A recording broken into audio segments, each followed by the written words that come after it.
ऐसे कमज़ोर कमज़ोर हालत में हम नहीं लड़ पाएंगे ऐसी ताकतों से। आपका एक पुराना बयान है, जी। उसके 3 टुकड़े हैं। जी।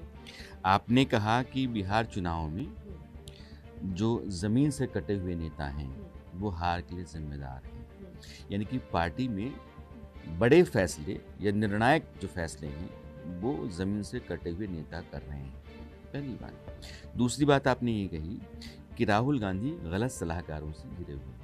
नेता जब गलत सलाहकारों से घिरता है, तो दिक्कत नेता की है, क्योंकि सलाहकार वो सही नहीं चुन पा रहा है। तीसरी बात आपने ये कही कि पुराने फंड से मोदी का मुकाबला आप नहीं कर सकते। ये तीनों सवाल अगर ज़मीन से कटे हुए नेता ही फैसला कर रहे हैं, राहुल गांधी गलत लोगों से घिरे हुए हैं, तो प्रॉब्लम किसकी? देखिए, यही तो राहुल जी ने पिछले वर्ष गुजरात में यही तो कहा था, जब उन्होंने रेस के घोड़ों की बात करी और शादी के घोड़ों की बात करी, और उन्होंने कहा कि ऐसे इतने लोग हैं जो कि भाजपा से ही मिले हुए हैं, तो वो अंदर से छान के निकालने की कोशिश कर रहे हैं। तो शायद मैं ये अज्यूम करती हूँ कि प्रक्रिया जारी है और उम्मीद पे दुनिया कायम है, कि उम्मीद से जी रही हूँ कि शायद उन लोगों को हटाया जाएगा और एक नया मजबूत संगठन खड़ा किया जाएगा। तो हम इंतज़ार में हैं। एक बात मुझे बताइए, एक मैदान है जो दिख रहा है कि फुटबॉल का है, एक प्लेयर जो है ना फुटबॉल लेकर के लगातार जो है ना वो भाग रहा है, मेहनत बहुत कर रहा है, लेकिन जब आप पूरे मैदान पर नज़र दौड़ाती हैं, तो आपको गोल पोस्ट नज़र नहीं आता है, गोल पोस्ट है ही नहीं। तो फिर उस प्लेयर को आप फुटबॉल का प्लेयर मानेंगी, उसकी मेहनत को सही मेहनत मानेंगी? नहीं, गोल पोस्ट क्यों नहीं है? गोल पोस्ट तो है कि अभी जो जिस सिस्टम से हम लड़ रहे हैं, जो ये लोकतंत्र के खिलाफ जो ताकत है इस वक्त, जिस तरह की सरकार हमारे पास है, इनको हटाना है। ये जो जनता विरोधी सरकार है, ये नहीं चाहिए। यही हमारा गोल पोस्ट है। ईमानदारी से एक सवाल मैं आपसे पूछता हूँ, चूँकि आपके ही सारी बातें जो है ना मैं जोड़े जा रहा हूँ। क्या मुमताज़ पटेल को तनिक भी लगता है कांग्रेस के भीतर रहते हुए, कांग्रेस के बाहर आप 4-5 साल पहले थी तो आपको लगता था मेरी पार्टी है, बहुत पुरानी पार्टी है, इसका देश में जनाधार है, आप अब अंदर आ गई, अंदर की चीज़ें भी देख रही हैं, समझ रही हैं। 1% लगता है कि आप मोदी वाली बीजेपी का मुकाबला करने और सरकार को हटा के सरकार बना देने की हालत में हैं? कोशिश जारी है, जैसे मैंने कहा, उम्मीद तो दुनिया कायम है कि हम सब चाहते हैं। वही तो हम कह रहे हैं कि हम कांग्रेस की विचारधारा से जुड़े हैं। देखिए, एक विचारधारा है कांग्रेस, एक पार्टी हमेशा, जो मैंने कहा, जिसने देश को आज़ादी दिलाई है। ये मतलब सिर्फ चुनाव लड़ने के लिए नहीं बनी थी। It's an idea, it's an idea of India, it's an idea कि आप हर वर्ग के लोगों को साथ लेकर चलते हैं, हर तबके के लोगों को भेदभाव नहीं है। मतलब एक आइडियल आइडियोलॉजी है कांग्रेस पार्टी की, जो कि हाल ही इस सरकार में जो लोग ये सरकार चला रहे हैं उनमें नहीं है। ये बांटने का काम करती है, नफरत फैलाने का काम करती है, और कांग्रेस पार्टी जोड़ने का काम करती है। उस विचारधारा से मैं जुड़ी हूँ, और मैं यही कहना चाहूँगी कि अगर जो सबको साथ लेकर चल पाएं और हम पूरी मेहनत करें, तो ये हो सकता है, संभव है। इसीलिए अगर हम जैसे छोटे कार्यकर्ता या बड़े नेता जो भी, अगर हम आवाज़ उठा रहे हैं, तो और अगर हम पार्टी के बारे में कुछ कह भी रहे हैं, तो इसको गलत तरीके से नहीं लेना चाहिए, क्योंकि ये हमारा कांग्रेस पार्टी और कांग्रेस पार्टी की विचारधारा की तरफ प्रेम है, सम्मान है, कि हम चाहते हैं कि पार्टी फिर से वैसे ही मजबूत हो, इन ताकतों से लड़ सकें जो आज इस देश में नफरत फैला रहे हैं, और जीत के वापस आए।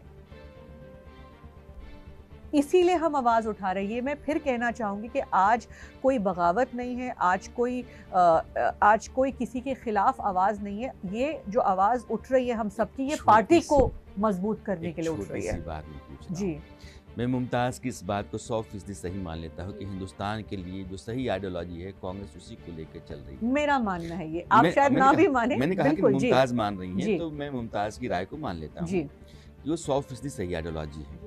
मैं मान लेता हूँ कि यह जो सरकार नरेंद्र मोदी की अगुवाई में चल रही है, वो 100% देश को बांट रही है, ये भी मान लिया मैंने।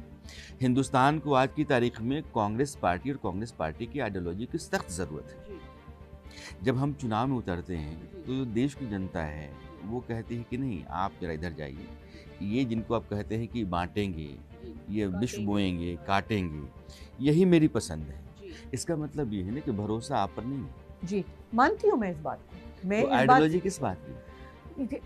लोगों में वापस भरोसा दिलाना है, लोगों को समझाना है। देखिए, एक जो प्रोपेगेंडा की सरकार चल रही है, अगर आप दिन रात एक ही तरीके की नैरेटिव को फैला रहे हैं, आप यही दिखा रहे हैं कि हिंदू खतरे में है। देखिए, एक मेजॉरिटी हिंदू स्टेट है बिल्कुल, और इस चीज़ को कोई डिनाई नहीं करता है। मैं हमेशा यही कहती हूँ कि मुग़ल आके चले गए, अंग्रेज़ आके चले गए, मतलब इतने सालों का इतने साल जो हैं मुसलमान राजा महाराजा जो हैं इस देश के ऊपर कब्ज़ा करके बैठे थे, फिर भी ये मुसलमान देश नहीं बना। भाईचारे के साथ सब साथ रहे, एक लोकतंत्र बना। आज़ादी के बाद एक इतना मजबूत संविधान हम लोगों को मिला जहाँ पे सबको आज़ादी है, सबको मतलब बराबर का हक मिला है। उस चीज़ से हट के आप एक नैरेटिव यहाँ पे आज बिल्ड कर रहे हो, जहाँ पे आप रोज़ यही समझा रहे हो कि हिंदू खतरे में है, बटोगे तो कटोगे। तो कहीं ना कहीं वो भावना अंदर आ ही जाती है, जिससे लोगों को ये लगता है कि यही हमारे उसको क्या कहते हैं हिंदी में, सॉरी मैं शब्द भूल रही हूँ, मतलब यही हमारे को बचा सकते हैं। ठीक है ना, ये केवल यही है। साथ साथ ठीक है, आप तो ये इस नैरेटिव आप मीडिया के माध्यम से देखिए। अच्छा, लोग भी डरे हुए हैं आज। मैं अगर कांग्रेस पार्टी में नहीं हूँ, मैं आम जनता के बीच में भी जाती हूँ, लोग डरते हैं सड़क पे आके किसी की मदद करने से भी, क्योंकि उनको लगता है कि आज हम सिस्टम में फंस जाएंगे। अगर कोई विरोध करना चाहे तो लोग डर रहे हैं, क्योंकि उनको लगता है अच्छा बिजनेसमैन है, वो कुछ करने से डरता है कि हमारे ऊपर। जैसे मुमताज ने कहा कि राहुल गांधी ही इकलौते ऐसे नेता हैं जो नरेंद्र मोदी को ललकारते हैं, उनके खिलाफ बिल्कुल, वो मैं उस बात को मैं 100% मानती हूं। राहुल गांधी से हाल फिलहाल में कब बात हुई? कुछ महीने पहले हो जाती है, मतलब वैसे किसी जगह मिल लिए 1-to-1 चर्चा बहुत वक्त से नहीं है। बहुत वक्त से नहीं। राशिद अल्वी कहते हैं कि पार्टी की जो लीडरशिप है उस लेवल पर कम्युनिकेशन क्राइसिस बहुत है। राहुल गांधी लोगों से मिलते जुलते नहीं हैं, बात नहीं करते हैं। इस बात को मैं मानती हूँ कि राहुल जी से मिलना आसान नहीं है, बिज़ी रहते हैं, रोज़ कुछ ना कुछ उनके प्रोग्राम होते हैं, और ये काफ़ी लोगों से मैंने सुना है कि ईज़ी नहीं है उनसे मिलना। और अगर मैं अपनी भी बात करूं तो मैं किस मुद्दे पर अभी उनसे मिलूं? मैं कोई ऑफिस बेरर नहीं हूं, ना मैं किसी राज्य में इन्वॉल्व हूं, तो अगर मिलना भी है तो पर्सनल लेवल पे ही मिलना होगा। पर बाकियों से मैंने बिल्कुल सुना है कि मुश्किल है। मुमताज़ की बात को मैं मान लेता हूँ कि मैं कोई ऑफिस बेरर नहीं हूँ, तो किस हैसियत से मैं मिलने जाऊँ, लेकिन हाँ बहुत समय हो गया है। पार्टी के लोग कहते हैं कि पार्टी के बड़े नेताओं से भी वो नहीं मिलते हैं। अभी मुमताज़ कह रही हैं कि लोकतंत्र में लोगों के बीच में पार्टी की पकड़ बहुत अच्छी होनी चाहिए। आपका जो सबसे बड़ा नेता है वो आपकी पार्टी के भीतर ही जितने बड़े नेता हैं उनसे नहीं मिलता है। शकील अहमद साहब कह रहे हैं कि राहुल गांधी अपनी उम्र से बड़े या फिर सीनियर नेताओं के साथ दूरी रखते हैं, उनको पसंद नहीं करते हैं और चाहते हैं कि वो लोग जो राहुल राहुल राहुल करते रहें उन्हीं को अपने आसपास रखें। तो ये तो चापलूसी पसंद है और इसमें तो कहीं लोकतांत्रिक व्यवस्था दिखती नहीं। देखिए, ये शकील भाई की बात कर रहे हैं आप ना? मैं तो आपकी भी कर रहा हूँ। नहीं, ये उनके व्यक्तिगत ओपिनियंस हो सकते हैं। आपने कहा कि राहुल जी के बारे में मैंने सुना है कि वो नहीं मिलते। मैंने ये इंटरव्यूज और मीडिया में ही सुना है। बाकी तो आपने मुझसे मेरे बारे में पूछा तो मैंने आपको बोलते जब मिलते हैं तो बड़े अच्छे से मिलते हैं, लेकिन 1-on-1 मीटिंग मेरी नहीं हुई है, ये मैं आपको कह सकती हूँ। बिल्कुल कोई प्रोग्राम हो, कुछ हो, उस पर मुलाकात हो जाती है। बाकी प्रियंका जी से मिलते हैं, सोनिया जी से मिल लेते हैं, तो हो सकता है ये मैंने सुना हुआ है। लेकिन राहुल जी जनता के बीच में रहते हैं, अगर आप देखने जाएं तो वो नेताओं के साथ नहीं, जनता के बीच में रहते हैं। आप देखेंगे, हाँ बिल्कुल, आप देखते हैं, हर रोज़ देखते हैं कि किसी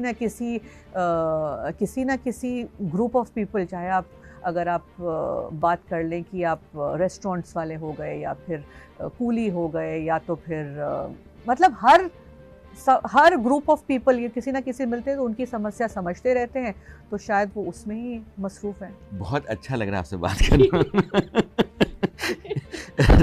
राहुल गांधी के बारे में मैंने सुना है कि वो नेताओं से कम मिलते जुलते हैं। राहुल गांधी कुछ ऐसे लोगों से घिरे रहते हैं जो जनाधार के लोग नहीं हैं। राहुल गांधी के जो सलाहकार हैं वो दरअसल सही लोग नहीं हैं, गलत लोग हैं। मुझे नहीं पता कांग्रेस- सलाहकार कौन ये है। तो मैंने हाँ, मेरी सलाहकार कौन है आप वो कहते नहीं, हैं। मुझे हमें किसी को नहीं पता कि सलाहकार कौन है। कांग्रेस का बंटाधार होता जा रहा है, जिसकी जिसकी तकलीफ आपको भी है। आप जी। कहते हैं कि कार्यकर्ता कब तक इंतजार करेगा। जी।